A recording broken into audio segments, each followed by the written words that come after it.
With the advent of Gemma 4 and Turbo Quant from Google, we live in really interesting times. In 2026, I actually think it might be a good idea for people to start looking at the RTX 3080 from nVidia for local AI. And there are a few different reasons for that, but one of the big ones is Gemma 4 is a really great model that seems to not lose as much performance as Llama did when you make it really small and really start trimming it down. This means that you can get a pretty similar performance with GPUs that have significantly less VRAM, even compared to a 3090. And it's even more impressive because these GPUs are still pretty inexpensive and haven't really been affected by the VRAM crash out that has affected, every other thing you can buy at Micro Center. So yeah, I'm gonna make the case for why you should buy one of these for local AI in 2026.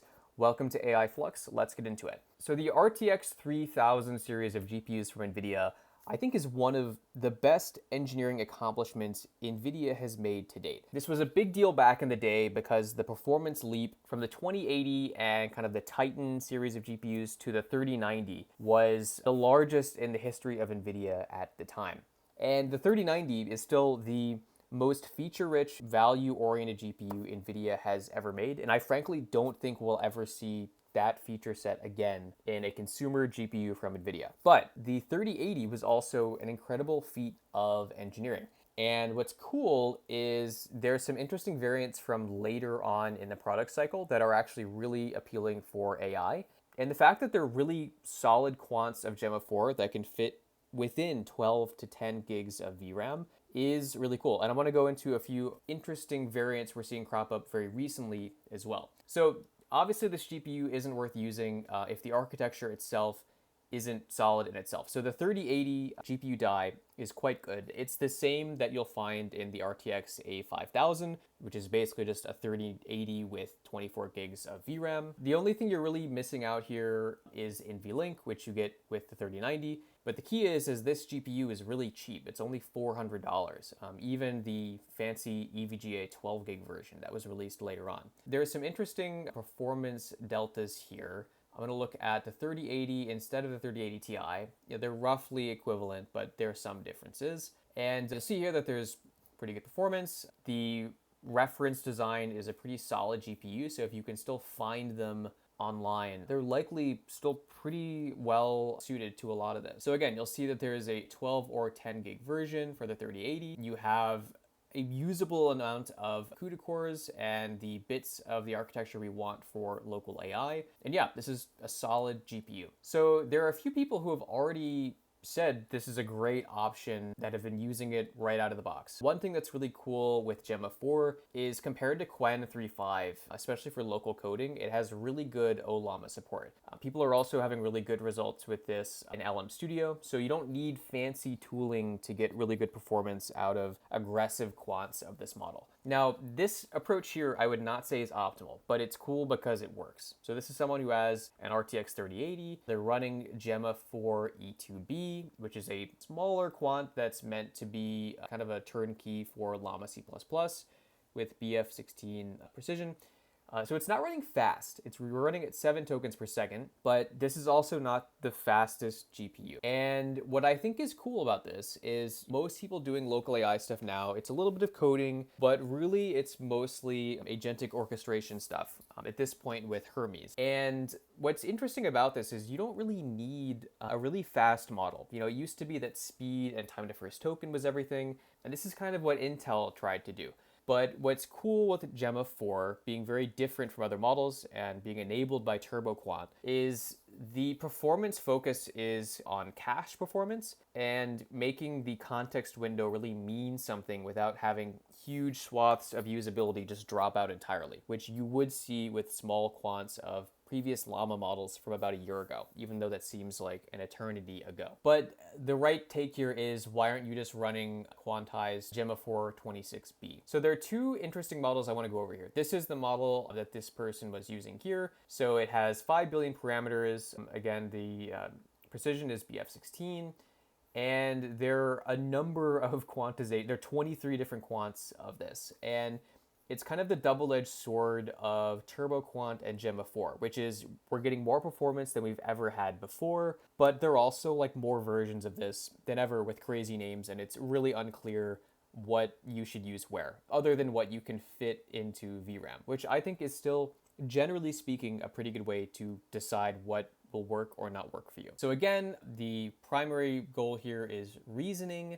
There are extended modalities for this kind of agentic approach where, in theory, if you were running this, you could probably have 1 to 2 agents running in parallel. That's still something where parallelization is going to be better on like an Intel B50, as disappointing as that is. But in current day, a used 3080 is the same price as an Intel B50. And again, the other big thing here is this context window and then these agentic encoding capabilities. So if you're using open code, this is also a great option. And the 26B quant, for those who are curious, is this A4B quant, which they claim to have made specifically for less powerful GPUs and edge devices. Now, the other quant that I want to recommend, and I should say that, you can quantize a lot of things with Turbo Quant. So these are not the only models you can run with the 3080.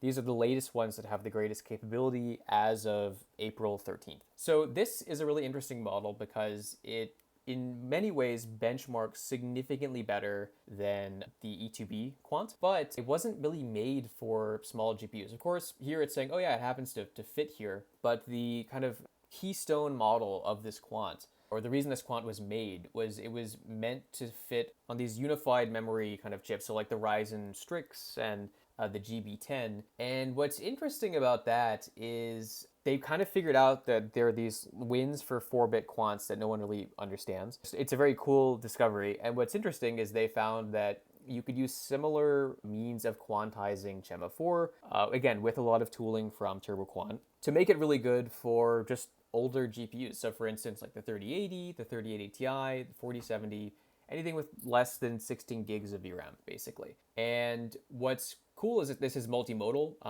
A year ago, the notion that you would have models this powerful in a multi-modal standpoint would just be crazy. And what's cool is this also has first-party VLLM support. So if you want to have multiple of these GPUs, that's kind of interesting. There's an argument if you have 12 gig cards that might be kind of a good deal, because then you have 36 gigs of RAM for roughly the same price as a single 3090. Of course, no NVLink, and there are some other kind of downsides. But what's cool is these kinds of quants and this new just software and models makes a lot of this older hardware actually look like a pretty solid deal. Now, let's look at pricing real quick. So pricing is interesting. There are 2 versions that I would recommend. I would avoid P and Y cards for the most part. The kind of god tier of all this is, again, anything EVGA for the Win 3. EVGA is interesting because they were one of the only OEMs that managed to produce these with full permission from NVIDIA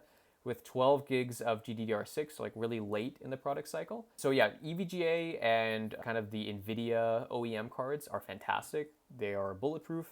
I'm looking at an EVGA card right now. Other than that, I would kind of avoid those other cards.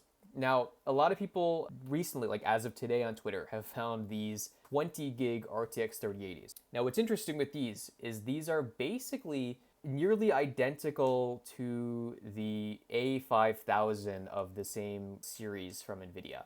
I say that because it's a blower style card, the cooler and this whole back layout looks nearly identical, and it's also just a 3080 die with more RAM.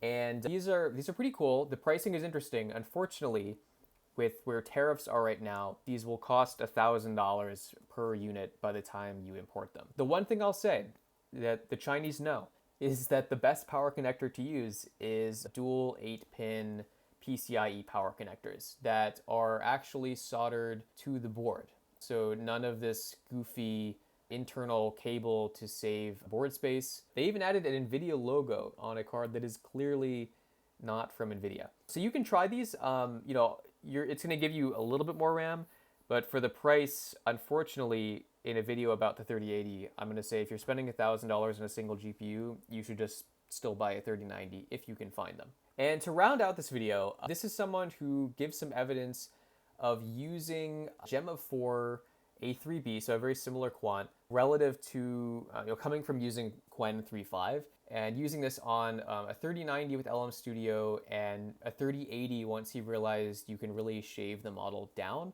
And this is cool because I like to find people who are actually using this because my experience is one thing, but when others use these models and really articulate why they're so good, I think it's pretty cool. So the big wins this guy is saying he's getting is significantly more context. He's using Q4 quants with flash attention, which is pretty cool. And he's saying that there are far fewer issues with kind of these infinite loop situations. And he's also using this with open code. So there's a lot of really cool stuff going on with this. He's also saying this is maybe one of the best models for agentic tooling and tool calling. So it's interesting that a lot of the reason these models have gotten better and that they've changed so much is just how people are using these GPUs on their own. Of course, this is going to get a little bit worse from what this guy is saying for 12 gig. And so you can't look at this really absurd number with 80 to 110 tokens per second and think that you're going to be getting that. It will be slower. That is a trade-off of using a 3080 instead of a GPU that costs 3 times as much. But what's cool is these are really affordable. I mean, most of these are, even the 12 gig ones, are under $400 and are, relatively speaking, like a really good deal. I would not spend more than $500 on a reference card. But if you're willing to be a little bit dangerous, you can get some of the lower end EVGA cards or some of the ASUS cards. And for instance, this is like the best thing you should look for. Here's an nVidia RTX 3080 10 gig card. I'm looking at this and I'm regretting selling mine that I sold 2 years ago. But anyway, so I'm curious if any of you are already using Gemma 4 on other GPUs, maybe GPUs that are even less powerful than the 3080. Supposedly it's great for the 3072. That'll be in another video. But yeah, I hope you guys learned something from this video, and I'll see you in the next one.